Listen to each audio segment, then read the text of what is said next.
ایک بھائی نے کہا کہ میں نے اپنی بیوی کو میسج کیا، یوں ٹائپ کیا 1 طلاق، لیکن پھر میں سوچ یہ رہا تھا، میرا ارادہ یہ تھا کہ ابھی میں اس کو سینڈ نہیں کروں گا،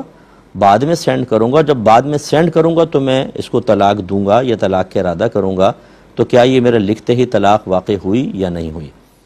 دیکھیں، پہلی بات تو یہ ہے کہ طلاق جب انسان دیتا ہے تو ثابت ہونا چاہیے کہ یہ اپنی بیوی کو دے رہا،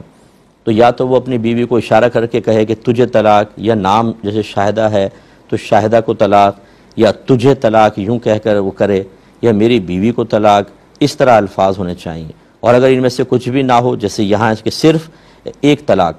یوں کیا، تو پھر ہم اگر شوہر سے پوچھیں گے کہ یہ کس کو دینے کا ارادہ ہے، وہ اقرار کر لے کہ ہاں میں نے بیوی کو دینے کا ارادہ کیا ہے، تو طلاق واقع ہوتی ہے۔ ایک تو میں نے اس لیے وضاحت کر دی کہ اس میں بظاہر نسبت نہیں ہے، لیکن شوہر نے اپنی بیوی کے لیے ہی الفاظ لکھے ہیں، کیونکہ خود وہ کہہ رہے ہیں کہ بعد میں میرا ارادہ تھا کہ میں طلاق دے دوں گا۔ تو لہٰذا یاد رکھیے کہ جب بیوی کو طلاق دینے کے ارادے سے لفظ لکھے تو جیسے ہی لکھیں گے یا لکھوائیں گے طلاق واقع ہو جائے گی۔ اب ہمارے یہاں خرابی ہوتا ہے کہ ہم دین سیکھتے نہیں ہیں۔ بہت ہی کم ایسے ہوں گے جو مجھے بھائی بہن سن رہے ہیں جو میرڈ ہیں کہ آپ نے شادی سے پہلے حقوق زوجین کورس کیا ہو، طلاق کے مسائل سیکھے ہوں۔ کتنی مرتبہ شوہر غصے میں آ کر الفاظ ادا کرتے ہیں، اس سے نکاح ختم ہو جاتا ہے، لیکن پتہ ہی نہیں 20 سال سے ساتھ رہ رہے ہیں، گناہ ہو رہا ہے گھر کے اندر، بے برکتیاں اسی وجہ سے پیدا ہو رہی ہیں، لیکن پتہ ہی نہیں تھا، کیونکہ پتہ ہی نہیں ہے، معلوم ہی نہیں ہے کن چیزوں سے نکاح ٹوٹتا ہے، کن سے نہیں ٹوٹتا ہے، سیکھا ہی نہیں ہے۔ تو اس لیے ایک تو سیکھنا چاہیے، اور جب نہیں سیکھا تو پھر آدمی اپنے ذہن سے فتوے لے رہا ہوتا ہے، جیسے ان بھائی نے لیا۔ اب ان سے اگر میں دائرہ ادب میں رہ کے پوچھوں کہ آپ کو کس نے یہ کہا تھا کہ لکھنے سے نہیں ہوتی، جب آپ لکھ بھی دیں گے، ارادہ کریں گے کہ اب میں طلاق دے دوں گا تو ہوگی، یہ آپ نے کس سے پوچھا تھا؟ کسی سے بھی نہیں پوچھا۔ اگر پوچھا ہوتا اور اس کا جواب مل گیا ہوتا اور ان کی مرضی کے موافق ہوتا تو پھر مجھ سے پوچھنے کی ضرورت کیا تھی؟ اس کا مطلب ہے خود ہی لکھا، خود ہی ایک فیصلہ کر لیا، اپنے ذہن سے فتویٰ لیا، اس پہ عمل بھی کر لیا، لیکن اب خود بدھ ہوئی تو کہ چلو مفتی صاحب سے پوچھ لیں۔ یہ میجر مسٹیک ہے۔ میں اپنے تمام دیکھنے والوں کو مزید یہ کہتا ہوں کہ ایک تو اپنے ذہن سے فتویٰ نہ لیں۔ آپ ABC آپ نے سیکھی نہیں ہوتی، پھر آپ کا ذہن آپ کو درست مشورہ کیسے دے سکتا ہے؟ دوسری بات یہ ہے کہ طلاق جیسے سینسٹیو مسئلے کے لیے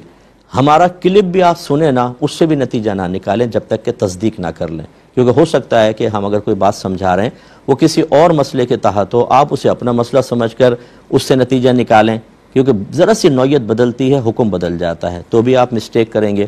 تیسرا یہ بھی کبھی نہ کریں کہ گوگل کے اوپر لکھ کر آپ سرچ کر لیں۔ آج کل یہ کیا معاملہ چل رہا ہے، جس پہ لکھ دیا طلاق ہوئی کہ نہیں ہوئی اور اس میں کوئی تفصیل آ گئی، وہ کوئی مفتی نہیں بیٹھا ہوا وہاں پر، یا کوئی جواب میں آپ کو کوئی مفتیان کرام نے وہاں چیزیں نہیں ڈالیں، اور اگر ڈالی بھی ہوتی تو کیا کنفرم کہ آپ کے سوال کا یہی جواب ہے؟ اس لیے خدا را جب بھی طلاق کا کوئی مسئلہ ہو، پہلی بات تو یہ کہ عملی قدم اٹھانے سے پہلے 10 بار سوچیں۔ اگر کرنا ہی چاہتے ہیں تو پہلے کسی جگہ سے مشورہ کریں، یعنی کسی مستند مفتی صاحب سے مشورہ کر کے جواب لے کر پھر عملی قدم اٹھائیں۔ تو ابھی خلاصہ کلام یہ ہے کہ بہرحال 1 طلاق واقع ہو چکی ہے۔ اب آپ کی اگر ابھی اس لکھنے کے بعد ابھی آپ کی زوجہ کے